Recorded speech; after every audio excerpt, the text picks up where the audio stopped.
तब एक चरवाहा ढोला मारू को रास्ते में मिला, जिसने उन्हें बताया कि आपके ऊंट का एक पैर बंधा हुआ है।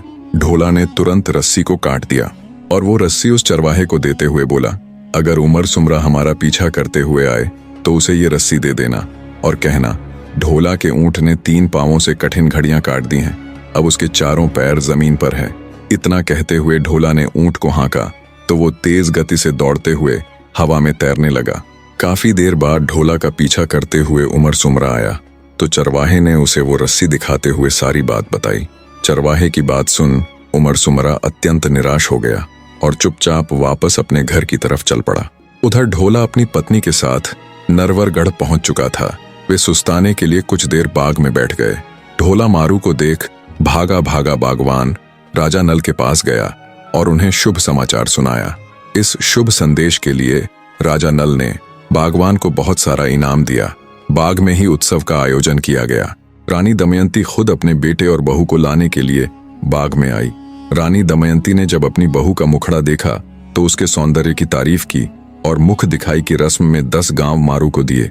पूरे राज्य में खुशी का माहौल था। शुभ मुहूर्त में ढोला घोड़े पर सवार होकर पत्नी मारू के साथ राजभवन में प्रवेश करते हैं। सहेलियों द्वारा मंगल गीत गाए जा रहे थे। डुमनियां बधावा गा रही थीं। 32 प्रकार के वाद्य यंत्र बज रहे थे। हर तरफ मारे खुशी के नृत्य हो रहा था। स्वागत के बाद ढोला पत्नी के साथ अपने पिता से आशीर्वाद लेने पहुंचा। फिर वो अपनी नई पत्नी मारू को लेकर महल के एक आलीशान कक्ष में ठहरते हैं। थोड़ी देर बाद रानी मालवण भी आ जाती है। तीनों बड़े ही प्रेम से साथ साथ बैठ जाते हैं। मालवण ने नई रानी के रूप सौंदर्य की तारीफ की और ढोला से मार्ग के किस्से पूछे। ढोला ने रास्ते में पुष्कर में देखे विवाह के स्मृति चिन्ह से लेकर उमर सुमरा और उस चरवाहे वाले सारे किस्से मालवण को सुनाए। अंततः रानी मालवण भी इसी सोच के साथ सब्र कर लेती है कि राजाओं की कई कई पत्नियां होती हैं। रानी मारू भी यहाँ आकर अत्यंत हर्षित थी। आखिरकार उसका सपना जो पूरा हो गया था। तीनों में काफी देर तक हंसी मजाक चलता रहा।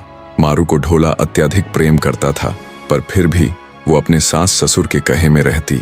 ढोला मारू और मालवण ने बड़े ही शान और उत्साह के साथ अपना जीवन यापन किया। ढोला मारू की ये प्रेम कथा युगों युगों तक अमर रहेगी। जो भी श्रोता इस कथा को सुनता है उसका मन प्रसन्न हो जाता है।